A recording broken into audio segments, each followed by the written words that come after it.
have all the speakers come on.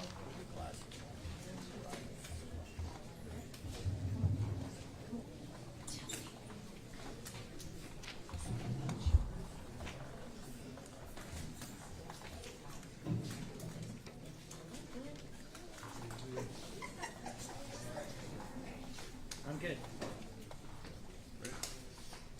Ready? All right. Okay. All right. Good morning and welcome to the Viking House, aka the crown jewel of the South End. My name is Annie Patu, proud principal of Rainier Beach High School. I want to thank Mayor Bruce Harrell and Superintendent Jones and all of you for being here today to talk about our highest priority of safety in our schools. First, I want to take a moment of silence for Ebenezer Hiley, Amar Murphy Payne,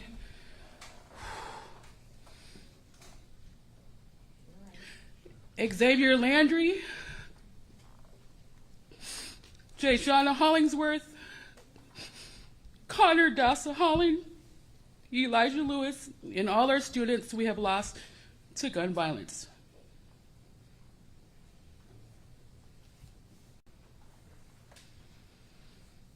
Thank you. In the beginning of this summer, I made the difficult decision to close our campus during lunches to keep my students safe because I love my students and I love my community. I made this decision with lots of feedback from my students, our families, our community partners, and data for incidents that occurred over the last few years during our lunch period. In addition, we have taken the necessary steps to ensure our kids receive tasty meal options on campus and provide spaces and activities for our students where our students can enjoy during their lunchtime. Our juniors and seniors will have the opportunity to go off campus, but only with parent consent. The epidemic of gun violence has done a number on our communities and especially our young people. Rainier Beach has benefited from the investments from the city that has been made through the education levy and the Seattle Community Safety Initiative. But we know it's not enough. So I want to publicly thank Mayor Harrell and Superintendent Jones for locking arms to make an even deeper investment to keep all of our kids and our campuses safe. And I want to shout out to my principal colleagues who are holding it down on the front lines to keep their school community safe too. I will now introduce Mayor Bruce Harrell. Thank you. Thank you, Principal Patu. Test 1, 2. Let me bring it a little closer so you can hear me. Wow. I say wow because I'm looking at a community that is passionate about protecting our community, this community. I want to recognize, as I say some remarks, the strong partnership under Dr. Jones that we're establishing and Principal Patu. I want to recognize Councilmember Maritza Rivera here representing the City Council. Thank you for being here, who chairs the Education Committee, among other things. I want to level set by starting with a Maasai saying, a tradition. Many of you know Maasai is located primarily in Kenya and Tanzania, that when a community member greets each other, they ask, and how are the children? It's a powerful reminder that the well-being of our young people. That's my director, Dwayne Chappelle, distracting me in the middle of a Maasai tradition. How are the young people? And I'm glad we could laugh a little bit. We're going to get through this together. We're going to protect our community. How are the young people? A powerful reminder that the young people are the true measure of a community's health. And at the end of the day, that's what we are fighting for, the health and safety of our youth and our teachers and our administrators and our parents. Let me make that clear. So I am joined by Superintendent Jones to announce a $14.55 million investment, $12.25 from the City of Seattle, $2.3 million from the Seattle Public Schools that align, strengthen, and expand student safety and mental health support for the upcoming year. And let me break down what that means. Now, this is in addition, and I need to make this clear. This is in addition to the nearly $37 million investment that we are currently making in violence interruption and community-based organizations designing to address the root causes of violence. So this is not just window dressing for one day or 1 week or 1 year. This is a part of a sustainable investment strategy to protect our communities. Now, like all cities right now, violence, including gun violence on school campuses, it's been out of control and it is a complex issue. Let me make that very clear. If it were simple to solve, it would be solved by now.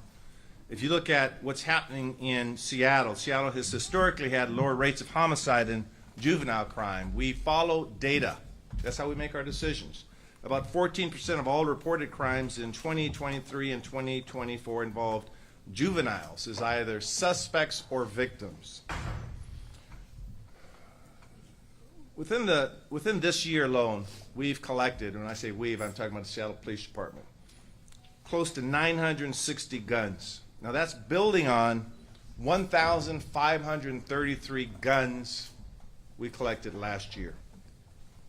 That is not a statistic I'm proud of because, as I've said repeatedly, there are too many guns out on the streets and they are in the wrong hands. We've also seen, quite candidly, within the last month, a 20% increase in arrests citywide. Once again, as when I became mayor several years ago, I said, we will lead with compassion. We will lead with empathy. We will look at root causes. I'm from this community, born and raised. T.T. Minor, Meany, and Garfield. Make no mistake about it. But I will arrest. I will arrest when we need to make arrests. It's as simple as that. My job is to love, but my job is to protect.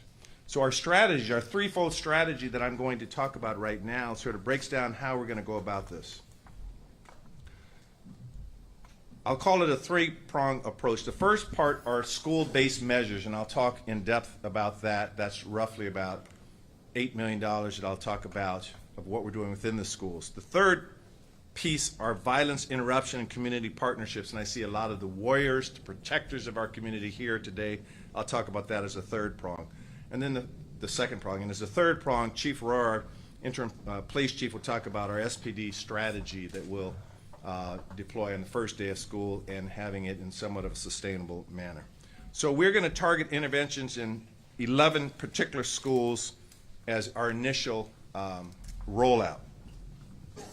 Now we're currently seeing in these particular schools the highest rate of violence in and around the campuses. So the high schools are here, Rainier Beach, Garfield, Chief Sealth International, Franklin, and Ingram. That's where the data leads us.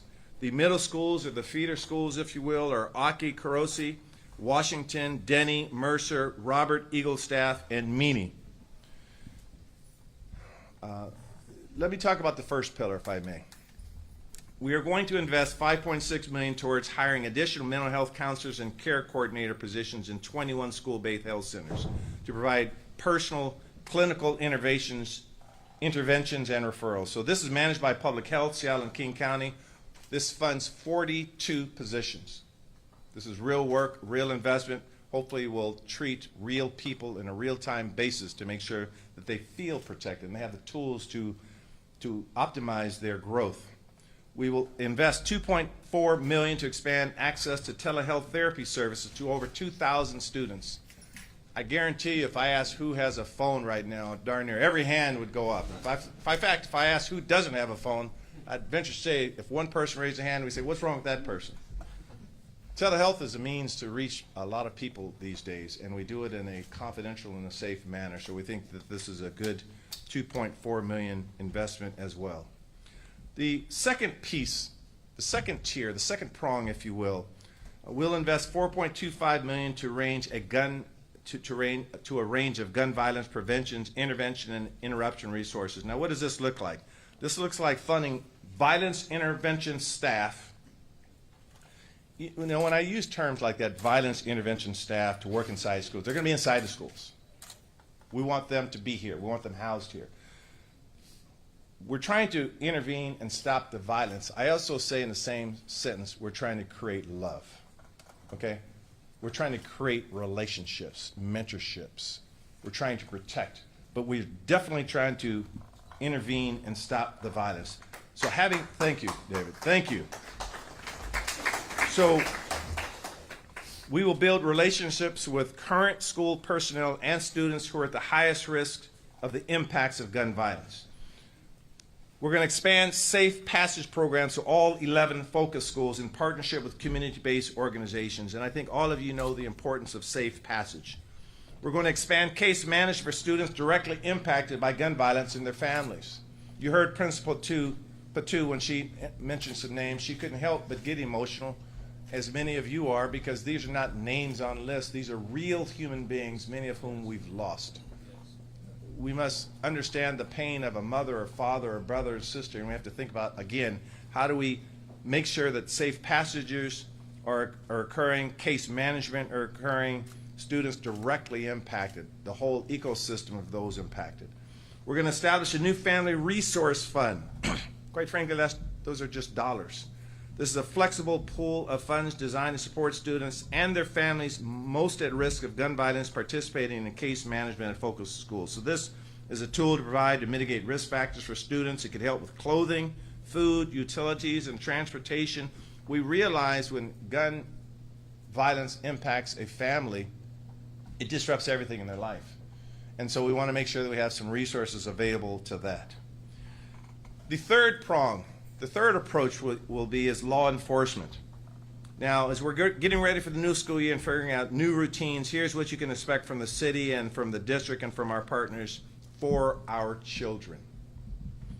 Over the course of the school year, we'll be deploying the services and interventions I've outlined above and expanding support to the middle schools. But on the first day of school, you'll also see a police, I'll say a police presence, an emphasis around the schools to make sure that we are there for you, protecting our community. Now the question becomes, how do we develop this three-prong approach, looking at law enforcement, community-based organizations, telehealth, and these different tools? From you, with partnerships with the students, listening to the parents, grieving with the parents, talking to community-based organizations, letting students and administrators and partnerships rule the way. And I have to tell you that we do not have all of the answers. I asked my team, I have a deputy mayor here, Adim Emery. We asked her team, she leads part of this portfolio, this particular portfolio, and we say, study the country, study the world. How are they protecting their children? So we will evolve, we will grow, we will learn, and we will listen to you. We understand, and I'll close and introduce the superintendent in my closing statement.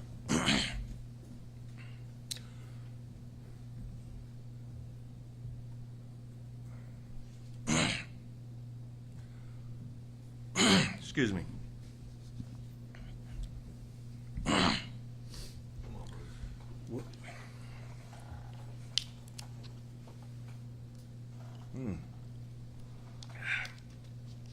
When we lose a child, I feel like I lost a child.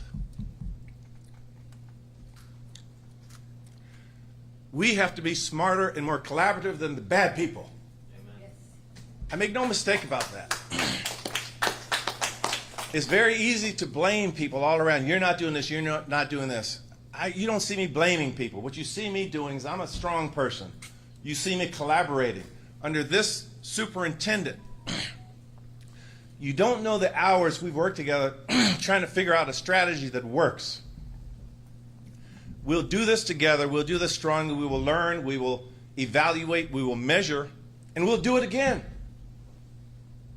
This is a journey together, community. And I'll have this discussion with students throughout this whole year. When we lose these kids, as I've said publicly and privately, I feel like I'm losing one of my own. And you have to know you have a mayor that believes that and will do everything possible to protect this community. I introduce now the superintendent, Dr. Brent Jones. And the only bad thing I'm going to say about Brent Jones is he did go to Franklin. I went to Garfield. But I still love him anyway. But I do love Quakers. I know there's some free Quakers here, and I want them to know. Go Quakers! I said it once, I'm not going to say it anymore. I know I'm...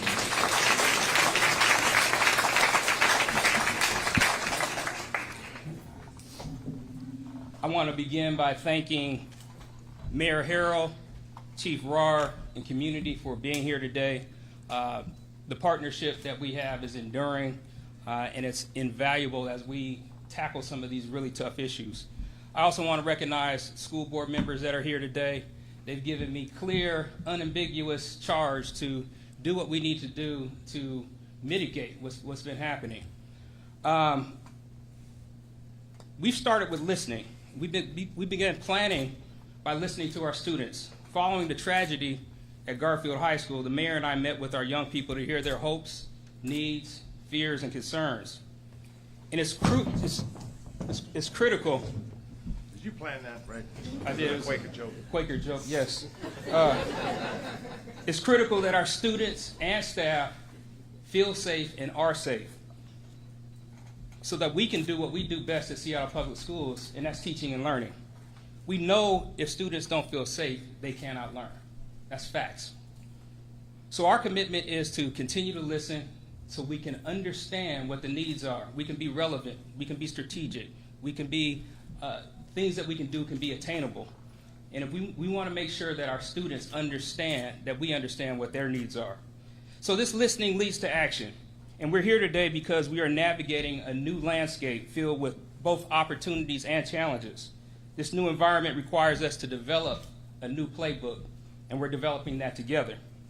The mayor, the police chief, and I are mobilizing resources, as you heard the mayor speak to create an ecosystem of support. We are working together because we collectively believe that opportunity begins at school, and we don't want to disrupt that.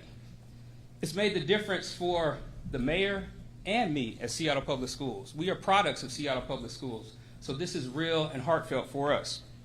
We have the power to protect and transform the lives of our students.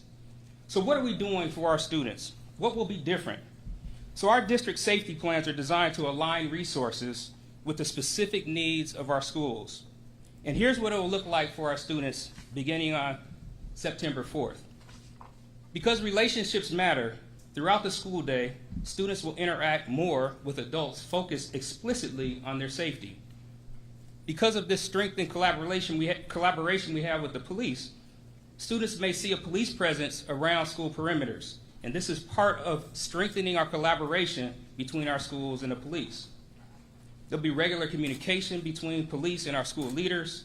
There'll be protection against violence around our schools, and there will be walkthroughs to our schools to ensure emergency preparedness. Some of the physical changes that you'll see, students might notice new cameras, additional signage, fencing, access control measures. We'll also see building trusting relationships.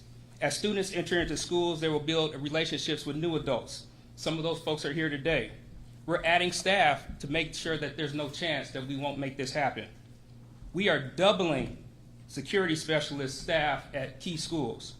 These specialists will foster positive relationships, monitor school environment, and address incidents as they arise. Social work support.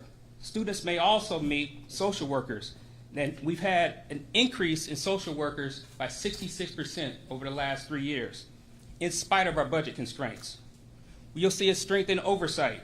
We'll be hiring an executive director of school and community safety to lead these efforts, which is an expert in this field.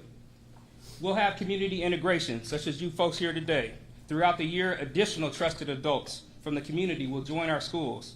As the mayor mentioned, this will include more counselors, violence interruption specialists, and telehealth providers. We are developing an ecosystem of support. These adults will come from SPS, the city, contractors, the police department. They are all here to support our students and community, forming an integrated system of support. So at Seattle Public Schools, we believe opportunity begins here, and that opportunity is rooted in everything we've discussed today. Strong relationships, a clear understanding of our new reality, partnership, planning, and support. On a personal note, like I mentioned, this is deeply personal to me. As a son of this city, as a graduate of our school system, as a parent of an SPS graduate, it's meaningful. And when the mayor got choked up a few minutes ago, I felt that. And when we lose students, I feel the same way as his direct sentiment. So we are here representing that we are ready to do what it takes to disrupt what's happening and replace it with something better. We want our students not just to survive, we want our students to thrive. And with that, I want to extend my gratitude to everyone here today. I'm enrolling you in this mighty mission to create safety for our communities. And I'm appreciative of Chief Rahr, Mayor Harrell, and everybody here behind me, because this is the team that you're looking at that's going to make a transformation. So thank you very much, and back to you, Mayor Harrell.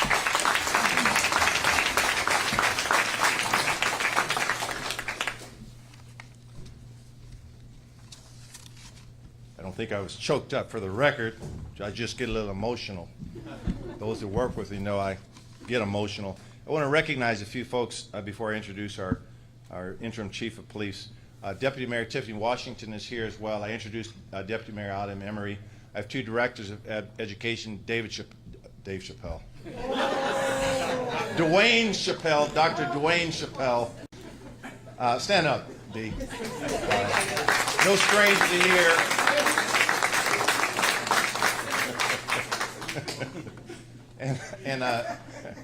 And Tanya Kim, our Director of Human Services. Thank you for being here as well.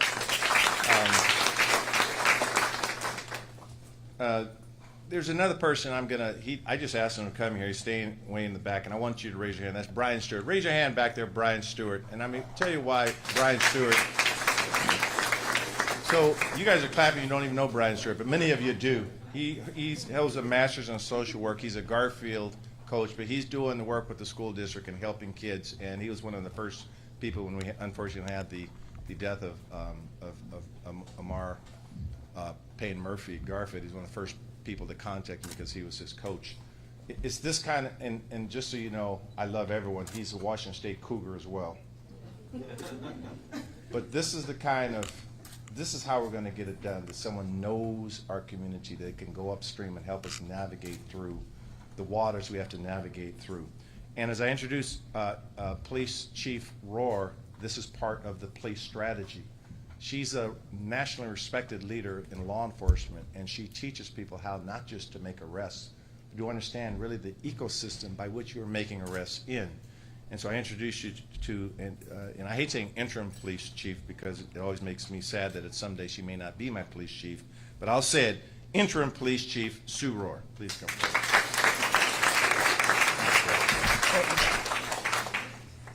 Good morning, everyone. This is absolutely overwhelming to see the giant network of support we have for our kids. And I am so hopeful. I know that we are starting out the school year from a place of fear after what happened last year. But what I see here is all of these people who are joined together to make our kids safe.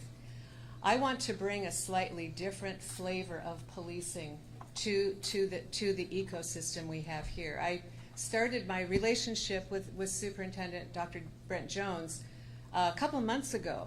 I had not met him before, heard good things about him, but I thought, you know what? We need to know one another as humans before we can start talking about how we're going to work together. And it didn't take more than about 10 minutes for us to just click, because we both have the same goal, and that is to keep the kids safe. We also both agree that the school is a sacred place.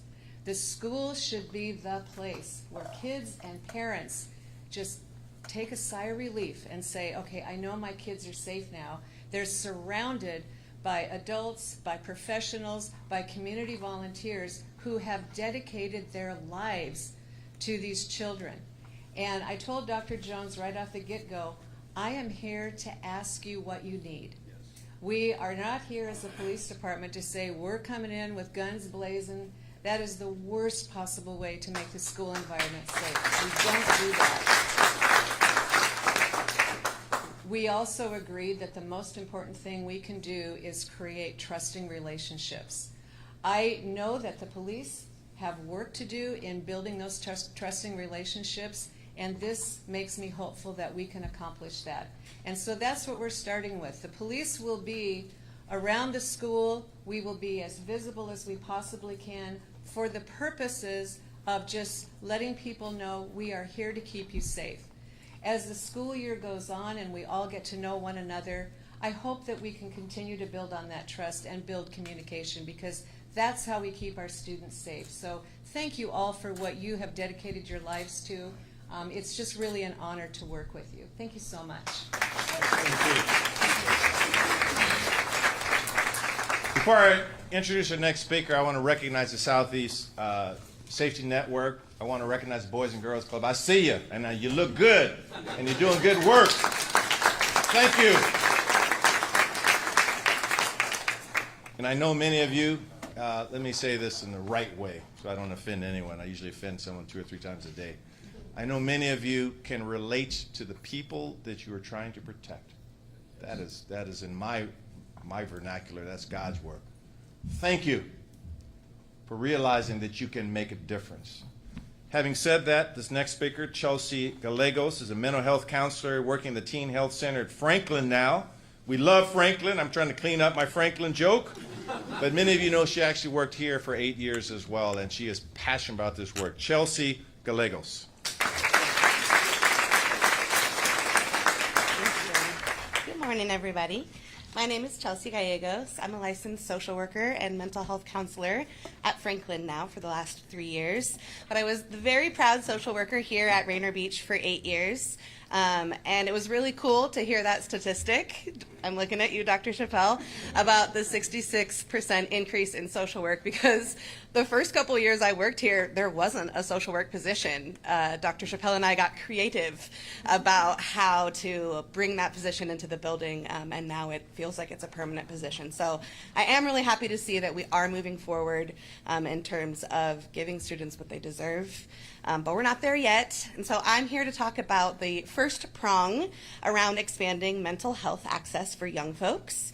So comprehensive school-based health centers have existed in Seattle since 1989. I believe the first one was here at Beach. And now there are more than 70 of them throughout the state. Kaiser Permanente operates and staffs 9 school-based health centers in Seattle Public Schools, including the one I work at Franklin. At the health centers, they're overseen by Public Health, Seattle and King County. Students can get immunizations, annual checkups, asthma care, contraception, mental health care, and other care within their school building. It is a real clinic. It could be down the street, but it's inside of the school, which really increases access for young people. And having those inside of the school really prioritizes and shows the students that, like, this is as important to us as your academics are. And we're going to make this as easy as possible for you to be empowered around your own mental health. And we know that school-based health centers have been associated with improved educational outcomes, better attendance, higher grades, decreased emergency department visits and hospitalizations. And I personally have seen how important having these school-based health centers have been to young people, and how transformative it has been for a lot of young people. There's so many barriers for our young people right now. They're dealing with more stress and violence and mental health issues than kids maybe have ever had to deal with before. We see a lot of students in the school-based health centers who are going through some sort of crisis or are just looking for support to try and heal themselves, heal their family, sort of turn the tides within their family around generational trauma, which is so inspiring that the young people are wanting to do this work and are asking for this money to be allocated. The care coordinator role that was mentioned earlier will support the initial screening and triage for young people and help get them connected to available mental health resources. Because, to be honest, which is great, the demand is very high. We have a lot of referrals, and so sometimes the therapists spend a lot of time trying to make referrals outside to other agencies, and that time could be spent in session with students if there was a care coordinator who was doing the referring out and such. So we are really happy to see that there's going to be additional staffing, and that's going to increase our ability to support students with access to high quality, equitable, culturally responsive healthcare services that are free.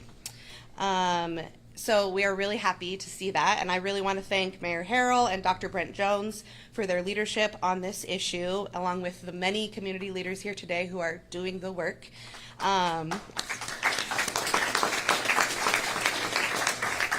Your support in our school-based health centers ensure not only positive health outcomes, but positive mental health and necessary crisis supports for so many students in our schools. And I personally would really like to thank who I consider the true leaders of this movement, which are the young people who have used their voices. They've engaged in a lot of activism around demanding more funding for this. And that is a gift, and you're actually modeling for us adults how important mental health care is and self-care is. So keep fighting, keep putting that pressure on, and appreciation to the adults who are taking action in response to what our students say they need to thrive, which they deserve to do. Thank you, Chelsea. Before I introduce our next speaker, I want to recognize the school board president, Liza Rankin. Please raise your hand. Liza, thank you for being here. I get this all the time, but you have a tough job, too, and thank you for your service. Our next speaker, if you don't know Nicole Jones, you better ask somebody, as they say. She's been doing this work for 22 years. She's a program director for the Southeast Network Safety Net program at the Boys and Girls Club, which is, of course, one of our partner organizations throughout our Seattle Community Safety Initiative. And again, she does this work with intelligence, integrity, and passion, and I'm very proud to call her a partner in this work. Nicole Jones, everybody.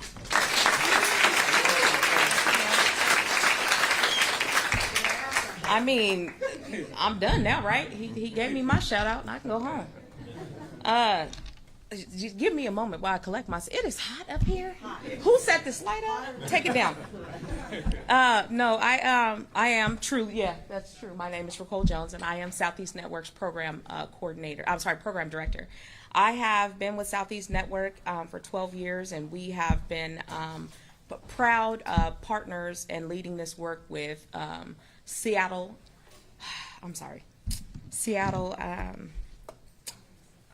Thank you.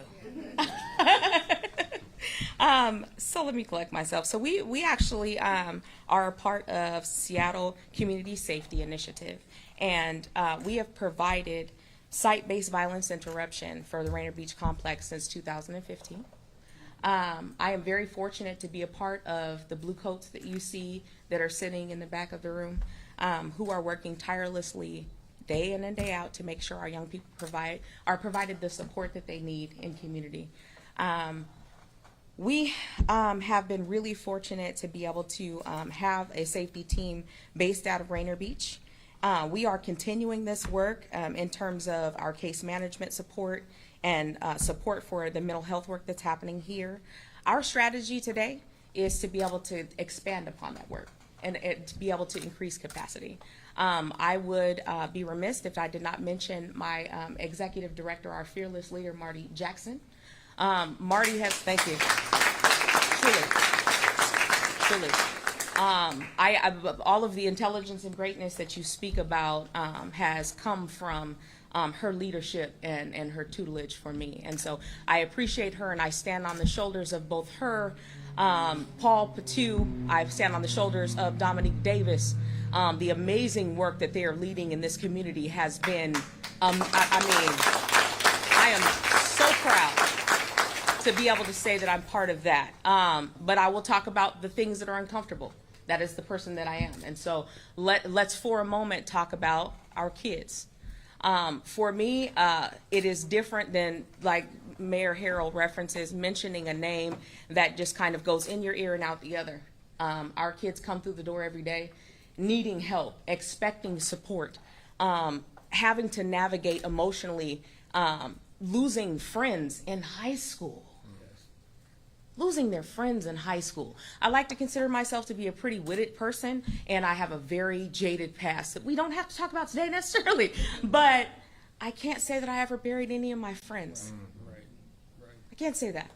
In my tenure, I've buried 38 young people who looked me in my face and had faith that I was going to be able to spare them from the casket. I am both emotionally moved, appreciative, but then also motivated every time that I see one of our young people's lives cut short. Thank you, Dwayne Chappelle, for your leadership of this school, sir. Thank you, absolutely. Dwayne left here and went to the city to be a superhero and tell people the truth about what schools need. Thank you, Annie Patu, who has worked tirelessly as the assistant principal, and I'm excited to see your leadership here today.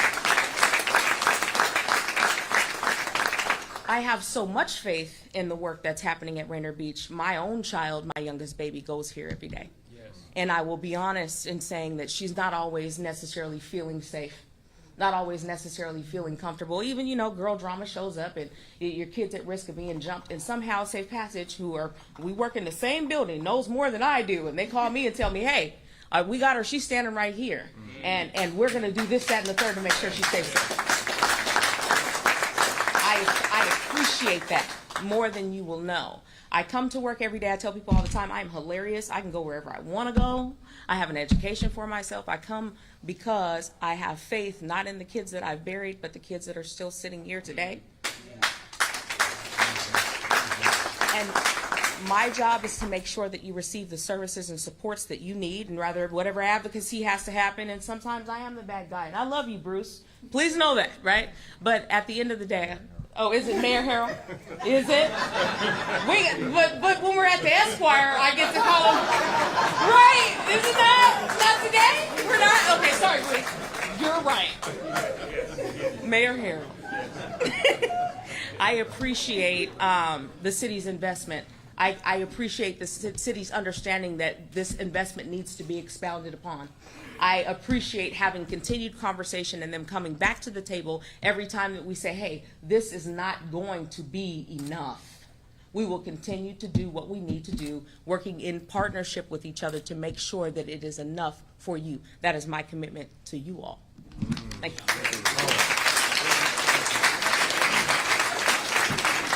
Thank you, Ms. Jones. Thank you, Ms. Jones. Our last speaker is Ray Proctor Jr. I know his family. Now I'm getting ready to know him. I asked him before this conference, well, what do you want to do after you finish here at the beach? And he said he wanted to go into sports medicine. What I thought was, yes, let's give that a hand. What I thought was marvelous about that story is usually I want to be an NBA player. I want to be like LeBron James. We're all not 6'8".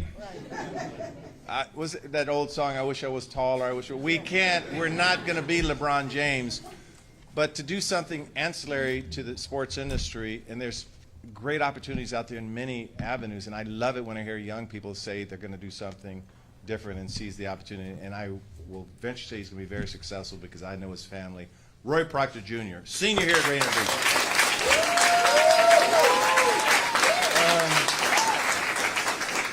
Like you said, I'm Ray Proctor. I go here to Rainier Beach High School. I'm a senior. I'm here to talk about Safe Passage and what they've done for me and my community throughout the years I've been in high school. What they've done for me while I've been in high school. They've been a strong person in my community. They've helped me. They've been here through the gun violence. They protected me. They protected my brothers. Even though I've lost them, Amar Murphy Payne, that was my cousin. But they helped me through it. They talked to me. They've been there with me throughout the whole way, even through everything that happened, I've been on since I was a young kid. They helped me a lot. That's all I got to say.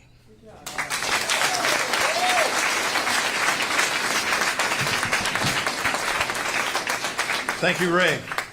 That's going to conclude our remarks. We have information available I think we've given to members of the press. I will entertain a couple of questions if there are from the press. Yes, sir. Please proceed. This is a question from Dr. Jones. You talk about data, and we've shared this with your staff, Mayor, and with Dr. Jones. But CBS News analyzed every shooting of a school since 1966. And since Parkland in Florida, 80%, 84 actually, have happened outside school walls, including all but one here in Seattle, the 9. What does this plan do to address that reality, Dr. Jones? So let me be clear, it's not a singular plan, it's evolving. And since that other tragedy at Ingram High School, we've gotten together with the mayor's office, with SPD. We've looked at our internal systems. We've done training. I believe that our schools are safer now internally than they are externally, obviously. And so I believe all the interventions that we've done, from changing locks to signage to training, have made our schools much safer. And so the fact that it happened in one of our schools was not taken lightly, but I believe we have a lot of mitigation now in place to be able to, not ensure, but to have a 99% assurance that it's not going to happen again. But the fact it's happening outside school walls, is that revelatory to you? I mean, does that suffice? Well, And not just here, but across the country? Yeah, it's not revelatory. It's the reality. I was at a conference with a bunch of superintendents. 5 of them had to leave the conference in real time because they were having gun violence incidents back at their school districts. So this is a national phenomenon. We have too many guns. But the power of what we're doing here, we're doing here is unprecedented in terms of the partnership. We can't do this alone. Seattle Public Schools is made up of a bunch of teachers. That's what we do. We don't have training in violence interruption. We have training in instruction. And so now that we have these partnerships, I believe that we can create this ecosystem of safety. And so that's the power of what you're seeing here today. And so I can't speak to why all these things are happening external to our school. I know it's politically, I don't like it. It's not aligned, it doesn't align with my values. However, I believe that this community has had enough, and we're going to do what we need to do to actually address it. So it's not an easy solution. There's not something magical that we have to do. We have to dig down deep, each one of us, and manage not only our own homes, but our neighborhoods, our greater communities in this city. And I think if we all lean into that with some evidence-based practices, we can change the conditions almost overnight. So thank you. Mayor, could you address that?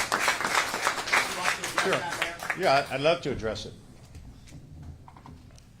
A few things. I cited to many of you some statistics about the guns we recovered. We don't just take them and put them in an evidence room.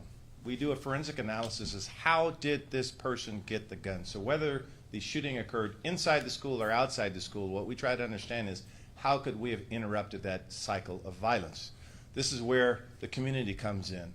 Right now, I will venture to say when school starts, there could be a child, a student, that just wants to get an education that is frightened or traumatized, and they may bring a gun to school. Who can he or she talk to? Who could he or she say, why are you walking around with this fear? Because something popped off in Renton or Kent, and they know who I am. Okay. That's the culture. And, you know, when I went to school back in the dinosaur ages, that's not how we got down. I'll just be candid with you. You get in a fight, and the next day you argue about who won the fight. No one can remember. The stakes have changed, and so our community-based interventions are designed to go upstream to develop those relationships, to show people there's another way outside of violence. And we're going to continue investing in this kind of intervention because, again, as Principal Fatou said, we know who we lost. Sometimes it's a little difficult to measure those who we are saving, because I know you're saving. And that the beauty of Mr. Proctor's statements is he said this helped him become who he is in his own unique way of saying it. He was saying thank you. So great question. I appreciate it. Another question if there is. Yes, ma'am. Talking about just what people can expect on day one. You talked about students would be able to see physical security. But for a Garfield student who's going back first week, first month, all these programs are rolling out. What's going to be different for that Garfield student in that first week? What does rollout and reach out look like for these new things? Yeah, I'll talk about a few things, and maybe my chief of police or one of my deputy mayors could be a little more specific to save me. Deputy Mayor Washington may say a few words. The first thing is many of us are going to be there around some of these schools. We targeted, of course, 11 schools initially in our investment strategy. We're going to be there welcoming with community, letting the students know we care. That's not just symbolic. That is a means by which they know that we are investing in you. We're letting you know. You're going to see, as the police talked about, certain police cars in certain areas at certain times of the day, and we're a little, we don't share all of our police strategies and tactics. That's an internal strategies that we develop on a whiteboard, so to speak, and so I'm just going to be a little coy on exactly how the police will maneuver at these different schools. We are now negotiating, if you will, with the district on how our violence interrupters, to use that term, will be actually in the school, such that the students know exactly who to go to, where to go to. They'll, through our telehealth efforts, they'll know who to call. And you'll see all that on the first day, and I'll ask Deputy Mayor to say a few more. Good morning. So the answer to both of your questions, you're asking for a technical answer to an adaptive issue. And so what will be different is you'll see more of the community that you see around here surrounding the schools. It's not new, it's just been underfunded. So what you're going to see is all of these folks that are sitting in the back in blue shirts. I see, what is that? Neon? I'm colorblind. Neon shirts. You're going to see more of them. This problem is addressed, and I don't know who up here, I think it was drama, intergenerational trauma. These are young people who have intergenerational trauma, and they don't trust everybody. But they trust the people that are in this room that look like them, walk like them, talk like them, and have experiences like them, but have come out on the other side. So what's going to be different is more of them. You're going to see more of them. They're going to be resourced more. They're going to have the Family Resource Fund to help young people and their parents to survive. And they're also going to have more of the programs to help the young people thrive. And so it's not new, it's just that they're going to be adequately funded thanks to the partnership that the mayor and the superintendent just talked about. Thank you, Deputy Mayor. Thank you, Deputy Mayor. Any other questions? Yes. Violence interrupters, though, are those the security specialists that you're talking No. about, that you're bringing on? Or can you explain the difference? Sure, Because I've been sure, talking okay. to Garfield parents, So and they really want to know what these security specialists are, what they do, are they engaging with Yes, students? thank you. So we have some security specialists in here right now. If you're in here, raise your hand. We're going to increase that by 33%. We have a 33% increase. So you can see almost 15 new security personnel at our schools. So that is one thing that is tangible, I think, what you're looking for. And I mentioned before, in terms of signage, training, cameras, all those type of things, and Mayor Harrell alluded to it. We're not going to say exactly what the hardening factors are, but we're ready to, parents and families will see something different at Garfield on day one. So it'll be tangible. When you're talking about doubling, for example, at key schools, that goes from 1 to 2 or 2 to 4? Maybe 2 to 5 in some cases. Yeah. Please. Hey, you said intervention specialist. That was us. You caught our name. Yes, violence interruption. Yes. So our violence interrupters or our safe passage teams will be deployed inside of area schools first day of school. They provide a level of guardianship in the community. They get young people connected to different services and continue a level of case management to ensure that our young people have the support that they need on day one.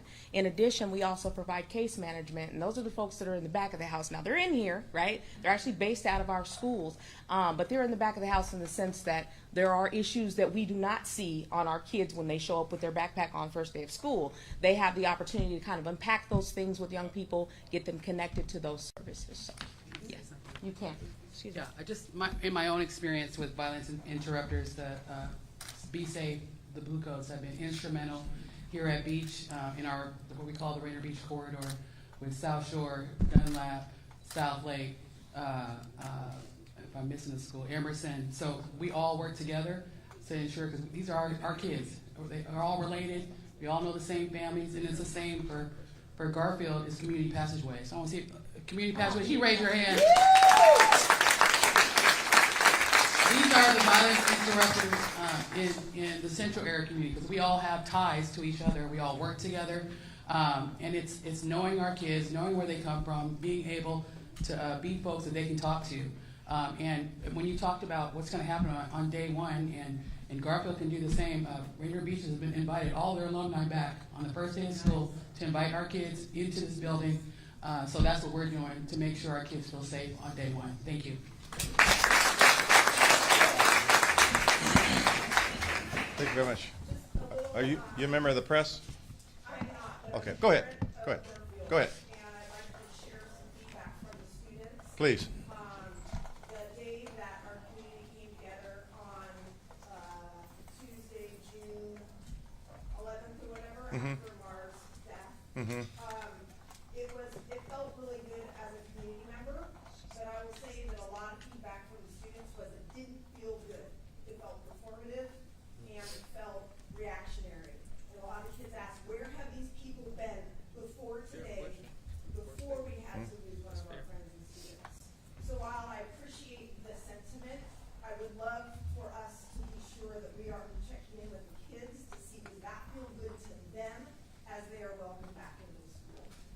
Appreciate the feedback. I want to validate that. My mother and father went to Garfield, as did and I get that. We did some follow-up work, but that's great feedback. Thank you for sharing that with us.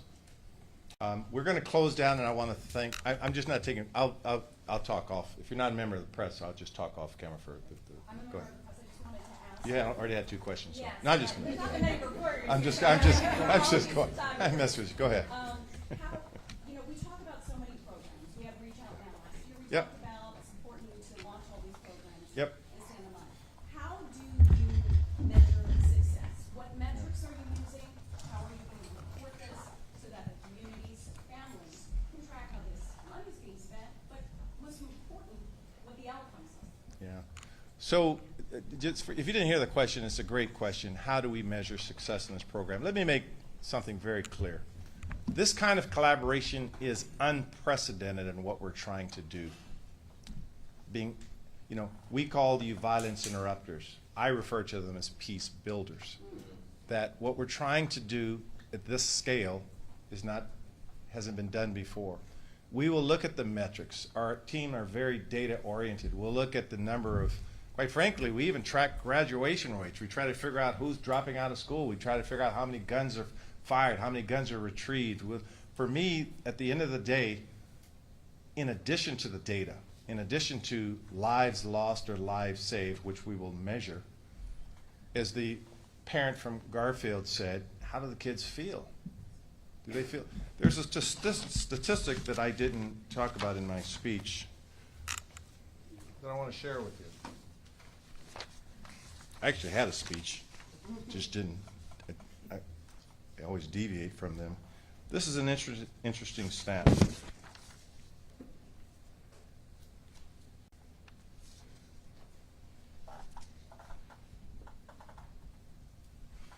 %50 of 8th graders in our Seattle Public School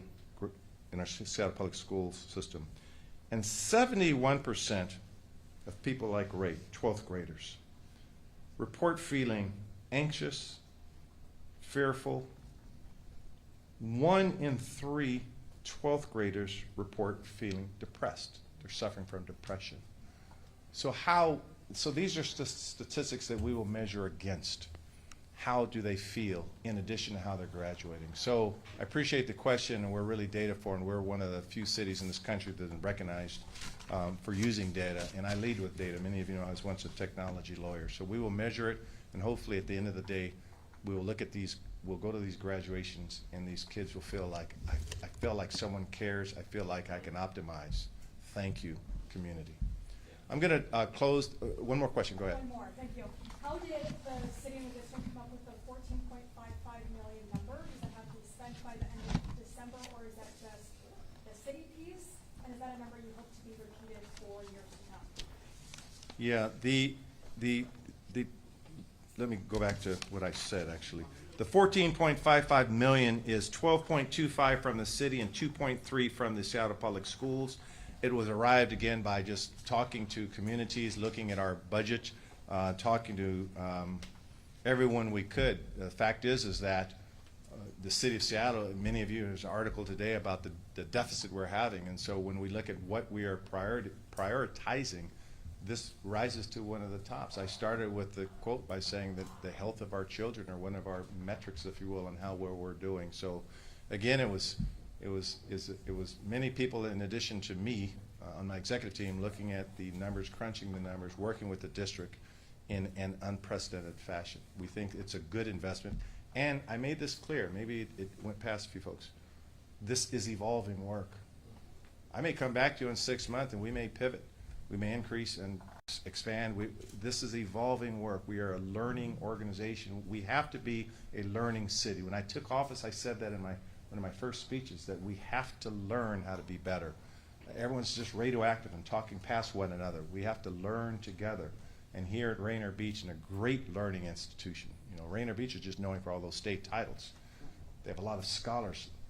They have some great programs here. They are academicians here. So thank you for that question. I'm going to close this press conference. I want to thank the community for being here, because this sends a message to the entire city, 84 square miles of Seattle, that this part of the city means a lot. all of our students throughout the city mean a lot. That's why we have 11 schools we're dealing with. And we started it here in one of the most diverse zip codes in the country, right here at Rainier Beach. Go Vikings, go Quakers, go Bulldogs. Thank you very much.